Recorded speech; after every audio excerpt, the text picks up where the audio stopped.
ngasi phongkiba tongan-tonganba pausesing amadi social media dagi lokhatchaba pausingi update pizari ahanbada maruiba pau Remrun Thim Khobung Kauba Kuki gi group amagi admin ama ipau loba chatpada accident tawduna laikhidre Purup maselgi marakta nungsi chanaba puraklaba matamda irang asigi waroisin purakpa ngamgani BJP gi anawba lengak semlakpada NPF na mateng panggani haina losi dikhona fongdorakre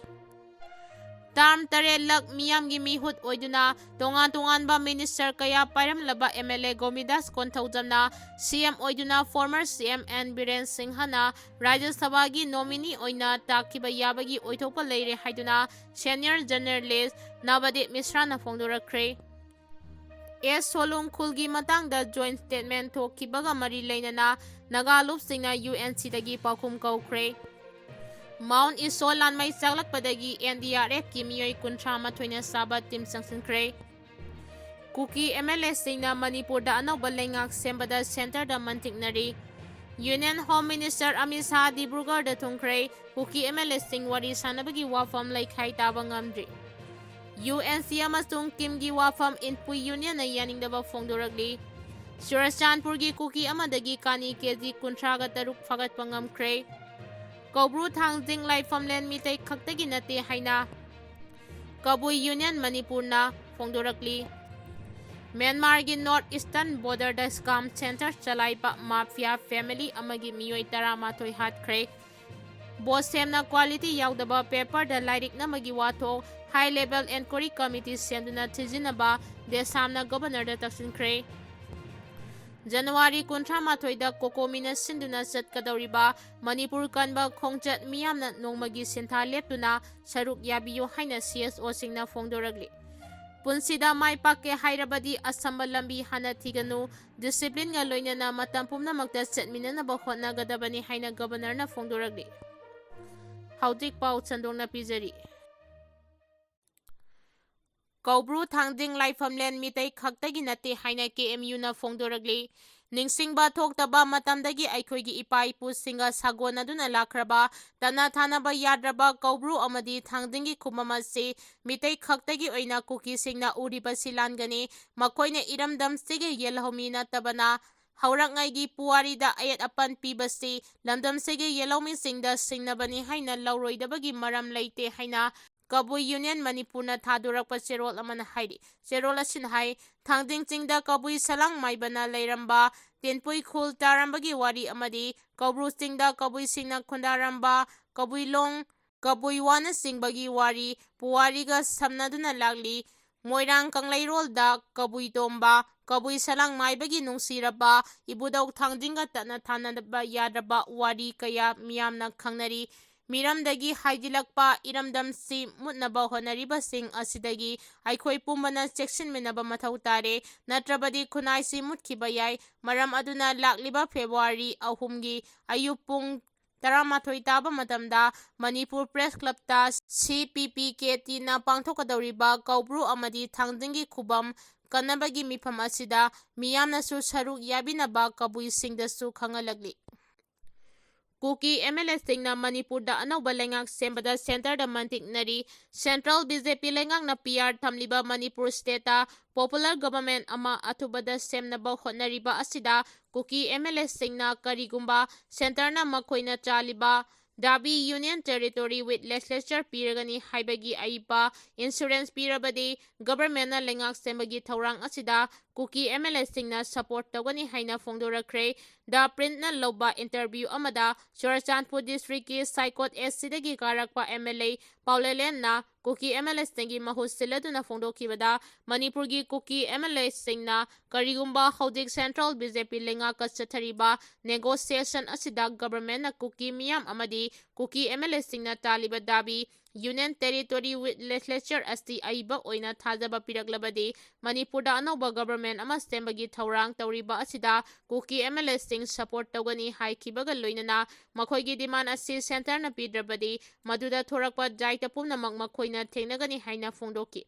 Aduga atopa masagi maming matha phongdokningdaba Manipurgi Kuki Zo Phuruptagi karakiba MLA amana agency asida phongdorakpagi matung ina Kuki Zo MLA singna taliba dabi sing aste centergi haiba indaba oina uragasu karisu kaide makoina partidagi tantoklabasu makoida karigumba akaiba amata laite haiki. Manipurgi Kuki Zo community dagi karakiba MLA singi mahut sinduna hairiba MLA ani asina news agency da phongna makoigi aningba apamba aduda jab lepkibagi wafam asina taklaba Manipurgi Kuki Zo community gi karakiba MLA singi mahut sinduna hairiba MLA ani asina news agency da phongna makoigi aningba apamba aduda jab lepkibagi wafam asina takliba aste Kuki Zo miyamna amadi MLA singna pamliba Manipur da Union Territory with legislature gi demand se central government ta mantiknaba amagum mayek sengna uragli haina agency asina phongdoragli. Mount Iso Lanmei Chaklakpadagi NDRF ki miyoi kuntrama thoina saba team changsinkhre. Manipurgi khwaidagi wangba sting ama oiriba Mount Isoda Lanmei Chaklakpadagi Manipur Fire Service, Forest Department, Manipur Police amadi khunja singna mai adu muthanaba honabada ngamdabadagi ngarang ayuk NDRF ki miyoi kuntrama thoina saba team ama mafam aduda sangsinduna mateng pangba haukre. Mafam adugi khonjasingna phongdorakpagi matung ina lanmai adu haukiba tang kuntarokdagi Joko Valley gi maikeiromdagi sakpa haurakibane. Lanmai adu haudik maichak fana Mount Isoda kana chakli. Lanmai chaklakpagi thaudok aduna maram oiraga lamlaki South State kaya khudongthiba nanglamgani haina panari. Haudik fawagi oina lanmai chakpa aduna maram oiraga kaya yamna amangata thokhrabagi haiba pressna phangma ngamdri. Amaromda Mount Isoda chakliba mai adu muthanaba ngarang NDRF ki 12 suba battalion gi company Kohima gi assistant commandant Phulesor Lohan amasong team commander B Kaikhona lusingba team ama sangsinkhre. Loinena ngarang nungthel pung ama makhai rom tabada chakliba mai adu mapung phana control tawba ngamle. Adumakpu mafam aduda nuksit yamna kana sitpana lanmai adu makhadana sandoraktanaba section thorangsing laukhali haidi. Churachandpurdagi Kuki amadagi kani keji kuntraga taruk fagat pangamkhre. Churachandpur Police ki SP Gaurav Drogagi miteng makhada district asigi ASP Operation Augustine Janminthang Khongsaina lusingduna kuntraga taruk suba Assam Rifles ki team loinana Churachandpur district ki Churachandpur amasung Sugunu taba lambida achat awok sing sek tawba matamda miyoi amadagi kani keji kuntraga taruka gram yankaiga mari rom fagatpa ngamkhre haidi. Thaudok asi ngarang hairiba security gi apunba team asina Churachandpur gi sangai kot amasung Sugunu taba lambida miyoi kharana ain kaina kani sing puthok pusin tawgadawre haibagi pau phangbadagi team asina lambi asida khudak ki oiba achat awok singda frisking amasung taking chathaki haidi. Police na chathakiba freaking gi manungchana bolero amada tongduna lakpa miyoi ama khamduna gari aduda check tawba matamda kani keji kuntraga taruka gram yankhai mari asi tongan ba plastic packet kuntraga tareta haptuna gari manung aduda losinduna purakhibane. Drug puragliba miyoi asigi maming Churachandpur gi S Kanan tektagi Letminthang Houkip apokpa Jangsai Houkip kawi haidi. Police ki pau na hai Letminthang na thaurakliba bolero adu yamna chingnaba mawongda security singna lambida frisking tawduna leiba uba matamda mamai leiduna senaba honaki adubu security force singna khulaituna bolero aduda tanaduna faki haidi. Kaniga konana faraba Letminthang Churachandpur police station da makha taba legal action launabagi dama khusinakre haidi. Myanmar gi North Eastern Border da Scam Center chalaiba Mafia family amagi miyoi 13 hatkre. Asia da khwaidagi asoba wathok oiriba Myanmar gi North Eastern Border da Scam Center chalaiduna miyoi kayabu thabak pigani haina mita halaga phajinduna thamlaba matungda yamlaba senpham sting ransom oina lawba amadi organ lalonbaga mari lainana China na ngarang maming leiraba family amagi miyoi 13 hatkre. Maming lairaba family gi miyoi 13 asti homicide, illegal detention, fraud and gambling dens operate tawbaga mari lainana China gi ꯖꯦꯖꯤꯌꯥꯡ ꯄ꯭ꯔꯣꯚꯤꯟꯁꯇ ꯂꯩꯕ supreme peoples court ꯑꯃꯅ ꯃꯃꯥꯡ ꯆꯍꯤꯒꯤ September ꯊꯥꯗ ꯁꯤꯕꯒꯤ ꯗꯟꯗꯤ ꯑꯗꯨ ꯄꯤꯈꯤꯕꯅꯤ꯫ ꯀꯣꯔꯠꯀꯤ order ꯃꯇꯨꯡ ꯏꯟꯅ ꯆꯥꯏꯅꯥꯅ ꯉꯔꯥꯡ ꯑꯦꯛꯖꯤꯀ꯭ꯌꯨꯇꯤꯕ ꯇꯧꯈ꯭ꯔꯕ ꯃꯤꯡ ꯐꯦꯃꯤꯂꯤ ꯀ꯭ꯔꯤꯃꯤꯅꯦꯜ ꯒ꯭ꯔꯨꯞꯀꯤ ꯃꯦꯝꯕꯔꯁꯤꯡꯒꯤ ꯃꯅꯨꯡꯗ ꯆꯥꯏꯅꯤꯖ ꯁꯤꯇꯤꯖꯦꯟ 13 ꯍꯥꯠꯈꯤꯕ ꯑꯃꯁꯨꯡ ꯀꯌꯥ ꯑꯃꯅ ꯑꯁꯣꯛꯄ ꯅꯪꯍꯟꯈꯤꯕꯒꯤ ꯊꯧꯗꯣꯛꯀ ꯆꯦꯟꯅꯕ ꯃꯤꯑꯣꯏ ꯀꯌꯥ ꯌꯥꯎꯔꯤ꯫ ꯍꯥꯏꯔꯤꯕ ꯀ꯭ꯔꯤꯃꯤꯅꯦꯜꯁꯤꯡ ꯑꯁꯤꯅ ꯃ꯭ꯌꯥꯟꯃꯥꯔꯒꯤ ꯕꯣꯔꯗꯔꯗ ꯐ꯭ꯔꯥꯎꯗ ꯑꯣꯄꯔꯦꯁꯟ ꯁꯦꯟꯇꯔ ꯆꯂꯥꯏꯗꯨꯅ ꯐꯣꯟ ꯑꯃꯁꯨꯡ ꯏꯟꯇꯔꯅꯦꯠ ꯁ꯭ꯀꯥꯝꯒꯤ ꯈꯨꯠꯊꯥꯡꯗ ꯃꯥꯂꯦꯝꯒꯤ ꯇꯣꯉꯥꯟ ꯇꯣꯉꯥꯟꯕ ꯃꯤꯑꯣꯏ ꯀꯌꯥꯗꯒꯤ ꯗꯣꯂꯔ ꯕꯤꯂꯤꯌꯟ ꯀꯌꯥ ꯂꯧꯕꯒꯤ ꯊꯕꯛ ꯆꯠꯊꯔꯤꯕꯅꯤ꯫ ꯍꯥꯏꯔꯤꯕ ꯖꯒꯥ ꯑꯁꯤꯗ ꯃ꯭ꯌꯥꯟꯃꯥꯔꯒꯤ ꯃꯤꯂꯤꯁꯤꯌꯥꯁꯤꯡꯒ ꯈꯨꯠꯁꯝꯅꯕ ꯆꯥꯏꯅꯥꯒꯤ ꯃꯤꯑꯣꯏꯁꯤꯡꯅ ꯂꯤꯗ ꯇꯧꯕ ꯀ꯭ꯔꯤꯃꯤꯅꯦꯜ ꯁꯤꯟꯗꯤꯀꯦꯠꯁꯤꯡꯅ ꯆꯂꯥꯏꯕ ꯁ꯭ꯀꯥꯝ ꯁꯦꯟꯇꯔ ꯀꯌꯥ ꯑꯃꯁꯨ ꯂꯩꯔꯤ꯫ ꯃꯃꯥꯡ ꯆꯍꯤꯒꯤ ꯑꯣꯛꯇꯣꯕꯔ ꯊꯥꯗ ꯃ꯭ꯌꯥꯟꯃꯥꯔꯒꯤ ꯃꯤꯂꯤꯇꯔꯤꯅ ꯃ꯭ꯌꯥꯟꯃꯥꯔ ꯑꯃꯁꯨꯡ ꯊꯥꯏꯂꯦꯟꯗꯒꯤ ꯂꯣꯟꯅꯕꯗ ꯂꯩꯕ ꯃꯃꯤꯡ ꯂꯩꯔꯕ ꯁ꯭ꯀꯥꯝ ꯁꯦꯟꯇꯔ ꯀꯦ ꯄꯥꯛ ꯔꯦꯞ ꯇꯧꯗꯨꯅ ꯃꯤꯑꯣꯏ 2,000ꯒꯤ ꯃꯊꯛꯇ ꯐꯥꯒꯠꯄ ꯂꯩꯈ꯭ꯔꯕꯅꯤ꯫ ꯍꯥꯟꯅꯗꯒꯤ ꯁ꯭ꯀꯥꯝ ꯁꯦꯟꯇꯔꯁꯤꯡ ꯑꯁꯤ ꯑꯌꯥꯝꯕ ꯆꯥꯏꯅꯥ ꯕꯣꯔꯗꯔꯗ ꯆꯂꯥꯏꯔꯝꯕꯅꯤ, ꯑꯗꯨꯕꯨ ꯆꯥꯏꯅꯥꯅ ꯁ꯭ꯀꯥꯝ ꯁꯦꯟꯇꯔꯁꯤꯡ ꯆꯂꯥꯏꯕꯁꯤꯡꯒꯤ ꯃꯊꯛꯇ ꯑꯀꯟꯕ ꯔꯦꯗ ꯆꯠꯊꯗꯨꯅ ꯃꯤꯐꯥ-ꯃꯤꯄꯨꯟ ꯑꯃꯁꯨꯡ ꯁꯤꯕꯒꯤ ꯗꯟꯗꯤ ꯀꯌꯥ ꯄꯤꯕꯅ ꯃꯔꯝ ꯑꯣꯏꯔꯒ ꯆꯥꯏꯅꯥꯒꯤ ꯏꯟꯐ꯭ꯂꯨꯌꯦꯟꯁ ꯌꯥꯝꯅ ꯀꯟꯅ ꯂꯩꯇꯕ ꯃ꯭ꯌꯥꯟꯃꯥꯔ, ꯊꯥꯏꯂꯦꯟꯗ, ꯀꯝꯕꯣꯗꯤꯌꯥ ꯑꯃꯁꯨꯡ ꯂꯥꯎꯁꯅꯆꯤꯡꯕ ꯂꯩꯕꯥꯛꯁꯤꯡ ꯑꯁꯤꯒꯤ ꯂꯣꯟꯅꯔꯤꯕ ꯕꯣꯔꯗꯔꯗ ꯁ꯭ꯀꯥꯝ ꯁꯦꯟꯇꯔꯁꯤꯡ ꯑꯁꯤ ꯆꯂꯥꯏꯕꯅꯤ꯫ ꯃ꯭ꯌꯥꯟꯃꯥꯔ ꯕꯣꯔꯗꯔꯗ ꯁ꯭ꯀꯥꯝ ꯁꯦꯟꯇꯔ ꯆꯂꯥꯏꯕꯒ ꯃꯔꯤ ꯂꯩꯅꯅ ꯆꯥꯏꯅꯥꯅ ꯃꯃꯤꯡ ꯂꯩꯔꯕ ꯃꯤꯡ ꯐꯦꯃꯤꯂꯤꯒꯤ ꯃꯤꯑꯣꯏ 11 ꯉꯔꯥꯡ ꯍꯥꯠꯈꯤꯕ ꯑꯁꯤꯅ ꯃ꯭ꯌꯥꯟꯃꯥꯔ ꯁ꯭ꯀꯥꯝ ꯑꯁꯤꯒꯤ ꯑꯣꯏꯅ ꯏꯍꯥꯟ ꯍꯥꯟꯅ ꯁꯤꯕꯒꯤ ꯗꯟꯗꯤ ꯄꯤꯕꯒꯤ ꯋꯥꯊꯣꯛ ꯑꯣꯏꯔꯤ꯫ Union home minister Amit Shah ꯗꯤꯕ꯭ꯔꯨꯒꯔꯗ ꯊꯨꯡꯈ꯭ꯔꯦ꯫ ꯀꯨꯀꯤ ꯑꯦꯝ.ꯑꯦꯜ.ꯑꯦꯁꯤꯡ ꯋꯥꯔꯤ ꯁꯥꯅꯕꯒꯤ ꯋꯥꯐꯝ ꯂꯩꯈꯥꯏ ꯇꯥꯕ ꯉꯝꯗ꯭ꯔꯤ꯫ ꯅꯨꯃꯤꯠ ꯅꯤꯅꯤꯒꯤ ꯈꯣꯡꯆꯠꯇ union home minister Amit Shah ꯉꯔꯥꯡ ꯅꯨꯃꯤꯗꯥꯡꯋꯥꯏꯔꯝ ꯑꯞꯄꯔ ꯑꯁꯥꯝꯒꯤ ꯗꯤꯕ꯭ꯔꯨꯒꯔꯗ ꯊꯨꯡꯈꯤꯕꯒ ꯂꯣꯏꯅꯅ ꯕꯤ.ꯖꯦ.ꯄꯤꯒꯤ ꯂꯨꯆꯤꯡꯕꯁꯤꯡꯒꯤ ꯑꯣꯏꯕ ꯃꯤꯐꯝ ꯄꯥꯡꯊꯣꯛꯅꯕ ꯁꯦꯝ ꯁꯥꯕ ꯂꯣꯏꯈ꯭ꯔꯦ꯫ ꯃꯅꯤꯄꯨꯔꯒꯤ ꯀꯨꯀꯤ ꯑꯦꯝ.ꯑꯦꯜ.ꯑꯦꯁꯤꯡ ꯋꯥꯔꯤ ꯁꯥꯅꯕꯒꯤ ꯃꯇꯥꯡꯗ ꯂꯩꯈꯥꯏ ꯇꯥꯕ ꯉꯝꯗ꯭ꯔꯤ꯫ ꯍꯣꯝ ꯃꯤꯅꯤꯁꯇꯔꯒꯤ ꯗꯤꯕ꯭ꯔꯨꯒꯔꯒꯤ ꯈꯣꯡꯆꯠ ꯑꯁꯤꯗ ꯇꯦꯟꯇꯦꯇꯤꯕ ꯄ꯭ꯔꯣꯒ꯭ꯔꯥꯝ ꯑꯣꯏꯅ ꯃꯅꯤꯄꯨꯔ ꯑꯃꯁꯨꯡ ꯑꯁꯥꯝꯒꯤ ꯑꯣꯏꯅ ꯏꯪ 2018ꯇ ꯄꯥꯡꯊꯣꯛꯀꯗꯧꯔꯤꯕ ꯑꯦꯁꯦꯝꯕ꯭ꯂꯤ ꯃꯤꯈꯜꯒꯤ ꯃꯥꯡꯑꯣꯏꯅꯅ ꯏꯁꯇꯦꯠ ꯑꯅꯤ ꯑꯁꯤꯒꯤ ꯕꯤ.ꯖꯦ.ꯄꯤꯒꯤ ꯂꯨꯆꯤꯡꯕꯁꯤꯡꯒꯤ ꯑꯣꯏꯕ ꯃꯤꯐꯝ ꯄꯥꯡꯊꯣꯛꯇꯨꯅ ꯏꯂꯦꯛꯁꯟꯗ ꯇꯧꯒꯗꯕ ꯊꯕꯛ ꯊꯧꯔꯝꯁꯤꯡ ꯉꯔꯥꯡ ꯅꯨꯃꯤꯗꯥꯡ ꯈꯟꯅꯈ꯭ꯔꯦ꯫ ꯃꯤꯐꯝꯒꯤ ꯁꯔꯨꯛ ꯑꯃ ꯑꯣꯏꯅ ꯄꯤ.ꯑꯥꯔ ꯊꯝꯂꯤꯕ ꯃꯅꯤꯄꯨꯔ ꯁ꯭ꯇꯦꯠꯇ ꯄꯣꯄꯨꯂꯔ ꯒꯚꯔꯟꯃꯦꯟꯠ ꯑꯃ ꯂꯩꯍꯟꯅꯕꯒꯤꯗꯃꯛꯇ ꯀꯨꯀꯤ ꯑꯦꯝ.ꯑꯦꯜ.ꯑꯦꯁꯤꯡꯒ ꯂꯣꯏꯅꯅ ꯃꯤꯐꯝ ꯄꯥꯡꯊꯣꯛꯅꯕꯒꯤ ꯊꯧꯔꯥꯡꯁꯤꯡ ꯃꯥꯡꯑꯣꯏꯅꯅ ꯇꯧꯕ ꯂꯩꯈ꯭ꯔꯦ꯫ ꯑꯗꯨꯕꯨ ꯃꯅꯤꯄꯨꯔꯒꯤ ꯀꯨꯀꯤ ꯑꯦꯝ.ꯑꯦꯜ.ꯑꯦꯁꯤꯡꯅ ꯀꯧꯔꯤꯕ ꯃꯤꯐꯝ ꯑꯁꯤꯗ ꯁꯔꯨꯛ ꯌꯥꯒꯅꯤ ꯌꯥꯔꯣꯏ ꯍꯥꯏꯕꯒꯤ ꯇꯪꯇꯥꯕ ꯔꯤꯄꯣꯔꯠ ꯄꯤꯔꯛꯄ ꯂꯩꯇ꯭ꯔꯤ꯫ ꯅꯨꯃꯤꯠ ꯅꯤꯅꯤꯒꯤ ꯈꯣꯡꯆꯠꯇ ꯌꯨꯅꯤꯌꯟ ꯍꯣꯝ ꯃꯤꯅꯤꯁꯇꯔ ꯑꯃꯤꯠ ꯁꯥꯍꯗ ꯑꯁꯥꯝꯗ ꯉꯔꯥꯡ ꯂꯥꯛꯇꯨꯅ ꯑꯁꯥꯝ ꯁ꯭ꯇꯦꯠꯀꯤ ꯑꯣꯏꯅ ꯃꯦꯖꯣꯔ ꯏꯟꯐ꯭ꯔꯥꯁ꯭ꯇꯔꯛꯆꯔ ꯄ꯭ꯔꯣꯖꯦꯛꯇꯁꯤꯡ ꯎꯔꯦꯞ ꯎꯌꯨꯡ ꯇꯝꯕꯒ ꯂꯣꯏꯅꯅ ꯏꯂꯦꯛꯁꯟꯒꯤ ꯃꯥꯡꯑꯣꯏꯅꯅ ꯕꯤ.ꯖꯦ.ꯄꯤꯒꯤ ꯂꯨꯆꯤꯡꯕꯁꯤꯡꯅ ꯄꯣꯂꯤꯇꯤꯀꯦꯜ ꯀꯟꯁꯣꯂꯦꯁꯟ ꯄꯥꯡꯊꯣꯛꯀꯗꯧꯔꯤꯕ ꯄꯣꯄꯨꯂꯔ ꯒꯚꯔꯟꯃꯦꯟꯠ ꯑꯃ ꯊꯝꯅꯕ ꯀꯨꯀꯤ ꯑꯦꯝ.ꯑꯦꯜ.ꯑꯦ 10ꯒꯤ ꯃꯅꯨꯡꯗ ꯀꯨꯀꯤ ꯑꯦꯝ.ꯑꯦꯜ.ꯑꯦ 9 ꯋꯥꯔꯤ ꯁꯥꯅꯔꯕ ꯌꯥꯏ ꯍꯥꯏꯅ ꯊꯥꯖꯕ ꯌꯥꯕ ꯄꯥꯎ ꯑꯃꯒꯤ ꯃꯇꯨꯡ ꯏꯟꯅ ꯐꯣꯡꯗꯣꯔꯛꯂꯤ꯫ ꯑꯃꯔꯣꯝꯗ ꯄ꯭ꯔꯁꯤꯗꯦꯟꯠ ꯔꯨꯜ ꯊꯝꯂꯤꯕ ꯃꯅꯤꯄꯨꯔ ꯁ꯭ꯇꯦꯠꯇ ꯑꯅꯧꯕ ꯄꯣꯄꯨꯂꯔ ꯒꯚꯔꯟꯃꯦꯟꯠ ꯑꯃ ꯑꯊꯨꯕ ꯃꯇꯝꯗ ꯊꯝꯅꯕꯒꯤꯗꯃꯛ ꯀꯨꯀꯤ ꯑꯦꯝ.ꯑꯦꯜ.ꯑꯦ 9 ꯋꯥꯔꯤ ꯁꯥꯅꯔꯕ ꯌꯥꯏ ꯍꯥꯏꯔꯤ꯫ ꯑꯗꯨꯕꯨ ꯍꯧꯖꯤꯛ ꯐꯥꯎꯕꯒꯤ ꯑꯣꯏꯅ ꯀꯨꯀꯤ ꯑꯦꯝ.ꯑꯦꯜ.ꯑꯦꯁꯤꯡ ꯑꯃꯤꯠ ꯁꯥꯍꯒ ꯑꯁꯥꯝꯗ ꯋꯥꯔꯤ ꯁꯥꯅꯕꯒꯤ ꯁꯤꯜꯂꯤ ꯂꯥꯡꯂꯤꯕ ꯑꯁꯤꯗ ꯁꯔꯨꯛ ꯌꯥꯒꯅꯤ ꯑꯃꯗꯤ ꯌꯥꯔꯣꯏ ꯍꯥꯏꯕꯒꯤ ꯆꯞ ꯆꯥꯕ ꯄꯥꯎ ꯈꯪꯍꯜꯂꯛꯄ ꯂꯩꯇ꯭ꯔꯤ꯫ ꯑꯦꯁ ꯁꯣꯂꯨꯡꯈꯨꯜꯒꯤ ꯃꯇꯥꯡꯗ ꯖꯣꯏꯟꯠ ꯁ꯭ꯇꯦꯠꯃꯦꯟꯠ ꯊꯣꯛꯈꯤꯕꯒ ꯃꯔꯤ ꯂꯩꯅꯅ ꯅꯥꯒꯥ ꯂꯨꯞꯁꯤꯡꯅ ꯌꯨ.ꯑꯦꯟ.ꯁꯤꯗꯒꯤ ꯄꯥꯎꯈꯨꯝ ꯀꯧꯈ꯭ꯔꯦ꯫ ꯀꯥꯝꯁꯣꯅ ꯂꯨꯆꯤꯡꯕ ꯖꯦꯗ.ꯌꯨ.ꯑꯦꯐꯀꯤ ꯀꯥꯡꯕꯨꯅ ꯀꯥꯡꯄꯣꯛꯄꯤ ꯗꯤꯁꯇ꯭ꯔꯤꯛꯀꯤ ꯁꯗꯔ ꯍꯤꯜꯁꯀꯤ ꯃꯅꯨꯡ ꯆꯟꯕ ꯑꯦꯁ ꯁꯣꯂꯨꯡꯈꯨꯜꯗ ꯊꯥꯔꯝꯕ ꯄꯣꯄꯤ ꯄꯥꯝꯕꯤꯁꯤꯡ ꯌꯥꯟꯊꯠꯈꯤꯕ ꯑꯃꯁꯨꯡ ꯄꯣꯄꯤ ꯊꯥꯕꯗ ꯁꯤꯖꯤꯟꯅꯈꯤꯕ ꯈꯥꯡꯄꯣꯛꯁꯪ 3 ꯃꯩ ꯊꯥꯈꯤꯕ ꯊꯧꯗꯣꯛꯀ ꯃꯔꯤ ꯂꯩꯅꯅ ꯀꯨꯀꯤ ꯏꯟꯄꯤ ꯃꯅꯤꯄꯨꯔ ꯑꯃꯁꯨꯡ ꯌꯨ.ꯑꯦꯟ.ꯁꯤꯒꯤ ꯃꯔꯛꯇ ꯃꯤꯐꯝ ꯄꯥꯡꯊꯣꯛꯇꯨꯅ ꯖꯣꯏꯟꯠ ꯁ꯭ꯇꯦꯠꯃꯦꯟꯠ ꯊꯣꯛꯈꯤꯕ ꯑꯗꯨꯒꯤ ꯃꯇꯥꯡꯗ ꯅꯥꯒꯥ ꯂꯨꯞꯁꯤꯡꯅ ꯌꯨ.ꯑꯦꯟ.ꯁꯤꯒꯤ ꯄꯥꯎꯈꯨꯝ ꯀꯧꯈ꯭ꯔꯦ꯫ All Inpui student union, Inpui Naga youth organisation ꯑꯃꯁꯨꯡ ꯏꯟꯄꯨꯏ ꯅꯥꯒꯥ ꯋꯨꯃꯦꯟ ꯌꯨꯅꯤꯌꯟꯅ ꯌꯨ.ꯑꯦꯟ.ꯁꯤꯒꯤ ꯄ꯭ꯔꯁꯤꯗꯦꯟꯠꯇ ꯊꯥꯈꯤꯕ ꯆꯦꯔꯣꯜ ꯑꯃꯗ ꯍꯥꯏꯔꯤꯕꯗꯤ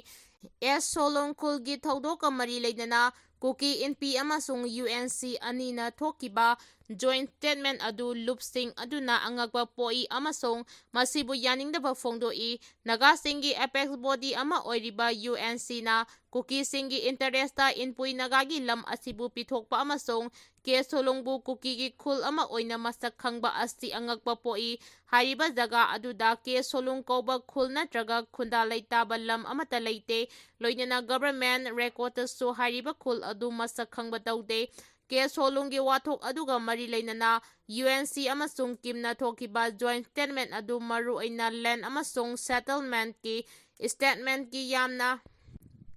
ke solunggi wathok aduga mari leinana UNC amasung kimna thokiba joint statement aduna maru aina land amasung settlement status ki yamna sensitive oiba issue asigi matangda chamamnaba thogale hairaduna UNC na lam amasung right ki matangdadi matungda henna serious oina launaba khangali loinana January 18 Kuki NP Manipur ga loinana thokiba joint statement adugi matangda maru oina ke solong khul asibu Kuki khul oina sakhangba amasung mari lainaba tribe amadi lamgi mapusinga kari amata tanaramba tawdana Nagagi lam oina leiramba asti Nagagi lam oina leiramba mafam adubu Kuki singna makhoigi lamni haina claim tawriba aduda